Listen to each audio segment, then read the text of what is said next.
existence. The challenge that we have, Senior Counsel, at the moment is that if you look at money that is allocated to National Political Task Team, and you look at their work, fine. They are working, they are doing work.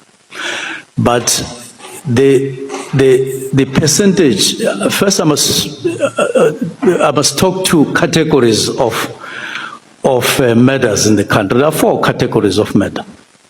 You have organized murders or assassinations, you have taxi, you have political killings, you have personal killings. This according to the Global Initiative study that was released in April this year. And you can't beat it, it's factual.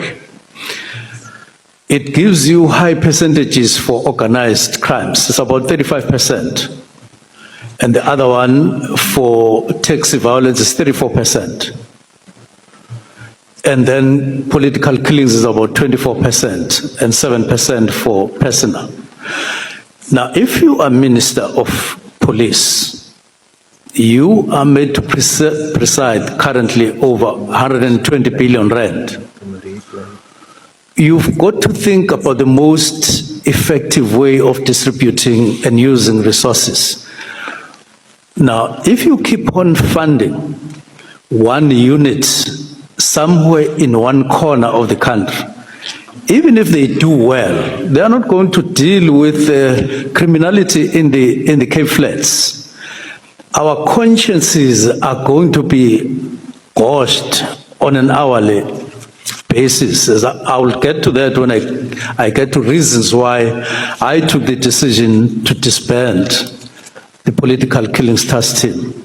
Because every time there is a death in the Cape Flats, you are asked, what are you doing about it? You can't say, I have the political killings task team, which is operating in one corner, and killings are happening also in another corner and other corners. And so what we are trying to address is to be even-handed throughout the country, and yet effective and impactful. But I'll go on to explain other things. I just need to take the opportunity to explain that over and above this, when we dealt with the structure, we said in our assessment, SAPS doesn't have a sharp and good capacity on the combative side. The gap was caused by the fact that when General Stolle left, he was then required to hand over to the minister because the general was not there, had not been appointed. And General Stolle had an objection saying that he has to hand over to another national commissioner, can't hand over to the minister. And then there was a break, there was a gap. After that, what has been happening is the approval of finances, not, in other words, approval for funding, which is different from further approval for the existence of the political killings task team as per its objective, where you sit and assess the need as per the original objective. But the second point is that as early as 2019, the specialized units had been established. And the reason why there was an extended need for the existence of the task team beyond 2019, it was because the task teams, the specialized units that had been envisaged to replace the task team were still in formation. In other words, they were still being established. Now, the view or the vision was that once we will have all these specialized task teams fully functional, you would then cease to have the political killings task team, which itself was a kind of a silo, because it pulled different people from elsewhere, put them together elsewhere, and they were dealing with one province in isolation of other provinces where otherwise murders were taking place.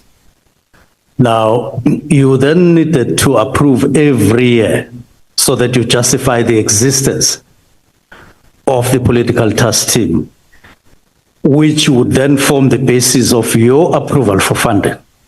That's where my argument is. I differentiate between the approval for funding and an approval for the further existence of the political task team. So what we are talking about was the approval for funding without a necessary assessment for further existence, in line with the original objectives of the task team. And I'm adding another one. I'm adding that you now had a different scenario where you had units, specialized units, but which were still in information. Now, by the time General Masemola approves, as he has done this year, he is doing that over and above the study that got approved in 2019, which has the political killings task team already as a subunit, and other specialized task team, including taxi violence and so on. And this is a structure that we approved in November last year, because we looked at that work study of 2019, which had been approved and signed off. And we say here, you have what is ideal. Now, remember, by the time we approve the structure, we have the imperatives of the 7th administration, which among others say, you need to make people of South Africa, all of them, feel safe. Not some people, somewhere. Not a certain grouping of people called public representatives or councillors, or those who are political. You now have a new direction, a new political imperative that say protect all the people of South Africa, make them feel safe. And in fact, it is in line with the Constitution of the Republic.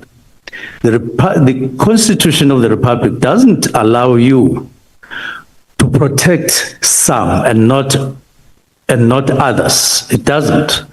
So when we looked at that, that is when I wrote the directive. I took into consideration, I'm still going to go to the reasons, but I'm just picking up that you had to, you can't freeze people. You now have a new structure that caters for the needs, for the need of the, or further need of the political killings task team. You are establishing those specialized units, and you have actually gone to establish others, and that you are on your way going forward.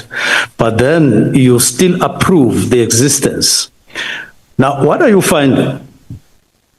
You are going to find that those people who are in the murder and robbery unit that was approved in 2019, approved again when we did the structure in 2024, they are going to sit and not do their work, because the political killings task team is there, and or it's them who are not going to do work. That's what you're finding in Gauteng, for instance. They have these units in terms of the new structure. Serious and violent crimes, and you have organized crime. And if you establish a political killings task team in Gauteng, it means you are putting them over and above organized crime units, over and above organized crime, serious and violent crimes units. There are 2 units that are now existing. Then you put, so what you are going to do with your fund, you are going to pull people into the political killings task team, and those who remain in these 2 units, they are not going to do anything. But you are going to be piling people with an undefined kind of situation. And you're not going to be effective on the ground. There's just no way you are going to be effective on the ground, because you are piling people for the same task. Now, I'm then explaining 2 processes that are separate. You create the political killings task team for a particular objective. You assess it in 6 months. You then sign to extend it up to 2022. And you don't do it after 2022. But all you do, you approve funding for that.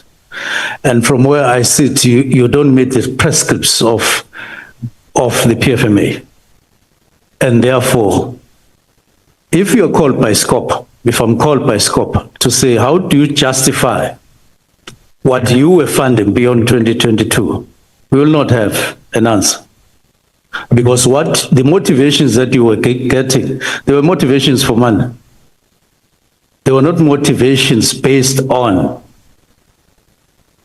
proper assessment for the need to, because if you did the need for further existence, you would have found that the structure has since been reviewed in the form of specialized units, which was not there when the task team was established in 2018.